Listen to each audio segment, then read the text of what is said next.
Eh, Menarik tadi yang terakhir Bu, tentang referendum Aceh ya, referendum. Ibu meliput atau memang merasakan referendum dua kali tersebut, Bu? Iya, referendum pertama saya petugas. Oh, Saya petugas ya.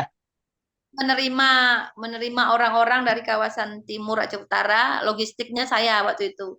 Kita Oh, empat hari kita nggak makan, kita lupa kita nggak makan.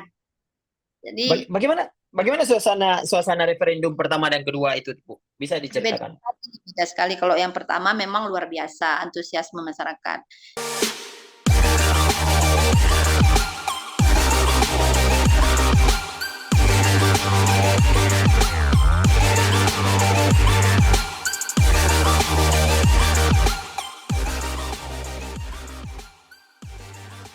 Ya.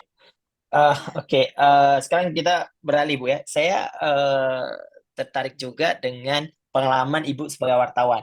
Saya belakangan saya juga ada sesi menanyakan tentang wartawan di masa konflik ya. Mungkin ini bisa masuk juga dalam hal wartawan masa konflik. Saya pernah mewawancara Bang Hotli ya, pernah wawancara Kak Rehan Lubis, pernah wawancara Andi Lanco, pernah wawancara. Iya, Andi apa? Andi Lanco. Nah, Ada terus nama itu nama belakangan tuh. Itu ada iya, Adib. oh iya iya. Terus ada Cirini ya, beberapa. Eh Bisa diceritakan, Bu, bagaimana sih pengalaman Ibu sebagai jurnalis di masa konflik itu, Bu? Atau apalagi Ibu basisnya dulu jurnalis di Aceh Tengah, Bu ya? Bukan, saya di Banda Aceh. Oh, di Banda Nah, Aceh. Iya, Bu. kawan-kawan yang disebut tadi itu senior-senior saya semua. Jadi dengan Hotli kita pernah di tablet Media Kutaraja. Jadi awal-awal beliau gabung ke Aceh ini itu di tablet kita. Tablet Media Kutaraja itu sangat populer dulu. Kita bisa cetak 10.000 X itu satu hari selesai, orang beli semua. Terutama di Sumatera Utara, termasuk juga di Jakarta. Karena informasi soal konflik Aceh itu memang langsung dapat dari istilahnya frontline ya, langsung dari tempat meletusan senjata gitu. Jadi kawan-kawan yang di Media Kutaraja itu kalau saya sih masih junior sekali pada saat itu, masih anak bawang lah. Yang sudah di atas saya itu ada pimpinan redaksi kami, Murjal Hamzah, kemudian ada Yuswardi Ali Suud yang di Tempo, ada Perdi Sijabat, termasuk Hotli sebagai fotografer, ada yang lain banyak juga. Saya waktu itu justru diberi ruang yang lebih rileks waktu itu, disuruh nulis apa perlu juga untuk menulis.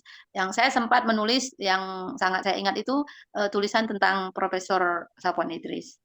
Pada Ah, saat pasca beliau menjadi korban penembakan, saat itu saya diminta oleh pimpinan redaksi untuk menulis karena saya juga alumni IAIN, jadi saya punya kedekatan dan saya menulis dengan judul Selamat Jalan Profesor. Ya, ya jadi pengalaman-pengalaman kita di masa meliput di masa konflik itu memang kalau diingat sekarang itu seperti di luar logika juga karena iya, kita seperti nggak punya rasa takut iya. karena nggak punya rasa takut di mana ada misalnya teman-teman saya terutama yang pada saat itu memang kami tidak diizinkan ada satu kejadian ya meninggalnya Tengku Abdullah Hmm, Syafi'i itu kawan-kawan tablet Media Kutaraja yang pergi ke sana bahkan ikut menandu apa kerandanya sampai bawa ke liang lahat kan yang kami karena memang pada saat itu ya udah nggak usah ikut lah karena kondisi pada saat itu saya menjelang menikah memang jadi Pemret bilang hmm, nggak boleh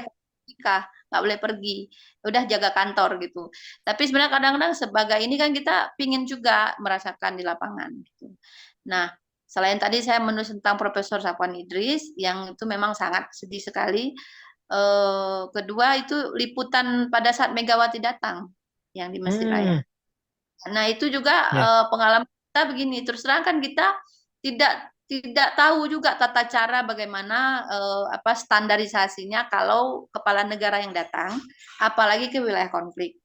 Jadi saya bersama teman saya juga yang sama-sama wartawan, karena kondisi sudah sangat padat menuju Masjid Raya, kita mutar dari belakang Masjid Raya kita ke arah Belang Padang gitu. Kita mau masuk coba mungkin dekat sisi Belang Padang, kita bisa mendekat ke Masjid Raya. Dan ternyata di sana itu sudah steril, nggak boleh Hmm. dimasukin, itu kawasannya steril. Nah, saya dengan teman bilang, ayo kita potong aja nih, potong kompas Belang Padang menuju ke arah Masjid Raya. Nah, begitu kami berjalan sampai mungkin belum nyampe terlalu ke tengah ke Belang Padang, ini jidatnya udah kena laser. Jadi saya lihat teman saya udah ada laser di jidat, saya juga gitu kan. Dia biru kalau nggak salah warnanya, saya merah gitu. Udah gitu kan, terus kita lihat-lihatan. Terus kita lemes kan, kita udah tahu nih kayaknya infrared dari senjata gitu kan. Nah, terus dari ujung sana datanglah seorang kayaknya komandannya gitu yang bintang udah levelnya tinggi. Ditanya, "Kalian siapa?" gitu. Kita punya badge wartawan, kita tunjukin gitu kan. Terus dimaki kita, wartawan goblok gitu kan. Tolol, ini sudah steril kawasan, kalian mau mati gitu kan. Terus kita bilang kita mau ngeliput Pak, tapi di sebelah sana udah macet. Ya udah naik atas, ini kita dinaikin ke atas jeep, mobil jeep tentara, dan kita dibawa langsung ke depan Masjid Raya gitu. Tapi terus terang ya kita udah gemeteran, lututnya udah Iya. lemas. Jadi udah yang ngerasa ini, aduh gimana? Akhirnya liputannya udah ngawur juga gitu. Tapi ya sudah kita datang ke Masjid Raya hanya dengar pidatonya Megawati, kita duduk di baris depan, masuk ke dalam, dengar, dan udah hanya liputan gitu aja. Tapi pengalaman kena laser itu lumayan lah, bikin bikin lututnya Eh, lemas. iya. Tuh. Pernah meliput di masa suasana perang atau gimana, Bu? Justru saya sebelum jadi wartawan itu sering dalam kontak senjata. Oh, Sebelum malah yang saya sebelumnya. jadi wartawan. Ya, karena kita 98 itu kemudian 99 itu kan aktif di posko kemanusiaannya mahasiswa. Jadi ada Hmm. Pemrak, ya kan, posko mahasiswa untuk rakyat Aceh, Parmedia, kemudian ada Karma, itu kan kelompok-kelompok baper aksi ya. Tapi di Pemrak itu khusus untuk kemanusiaan. Jadi kita sering turun gitu. Nah, yang paling awal sekali sebelum Ya, yang di udah. Arakundo, Oh, ya Arakundo. ya, Arakundo juga itu pengalaman pertama sekali. Kita diberi training seminggu itu bagaimana menginvestigasi kasus kekerasan dengan standar yang sudah distandarkan. Khusus waktu itu untuk meliput korban anak-anak di Arakundo. Jadi saya turun sendirian hanya dengan uang mungkin 200-300 ribu, naik bus malam, terus nggak tahu yang mana Idi Cut, Idi Raya, yang mana Arakundo, yang nggak mana nggak tahu. Pokoknya pergi aja tanpa alat komunikasi. Dulu handphone nggak punya, hanya ada ya tas ransel dengan pulpen gitu. Kita berangkat sendirian gitu. Jadi pergi sampai di sana ya melihat bagaimana kondisi orang-orang yang korban. Terus sampai saya 3 bulan tidak pulang di posko, bergabung Hmm. dengan yang lain dan melihat bagaimana perang itu. Nah, sesudah itu pernah juga di daerah Pidi, waktu itu kita ngantar beras, ambil beras dari apa kantor Dolok ya. Nah, kita antar ke tempat pengungsian. Di pengungsian kita udah harus tiarap semua, apa senjata api lah segala macam perang, sebelah kanannya tentara, sebelah kirinya GAM kayak gitu. Kita di tengah-tengah bawa beras. Nah, kebetulan teman kita nekat ya cari backup dari mana. Kita cuma ngandalin tumpukan beras untuk berlindung dari senjata gitu. Itu juga pernah.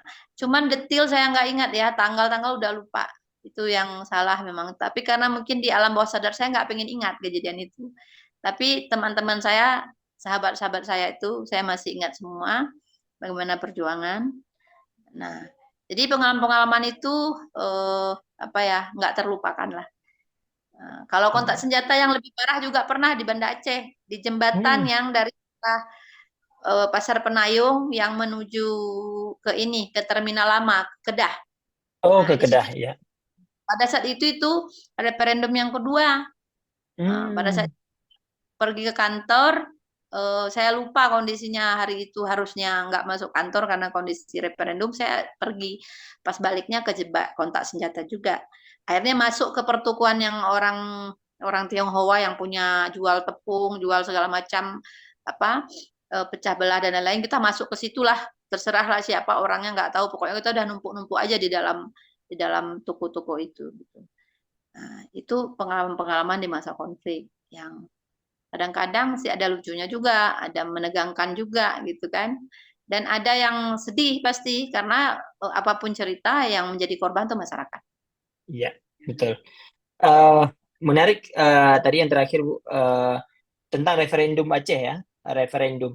Ibu meliput atau memang merasakan referendum dua kali tersebut, Bu? Iya, referendum pertama saya petugas. Oh, Saya petugas ya. menerima menerima orang-orang dari kawasan timur Aceh Utara, logistiknya saya waktu itu.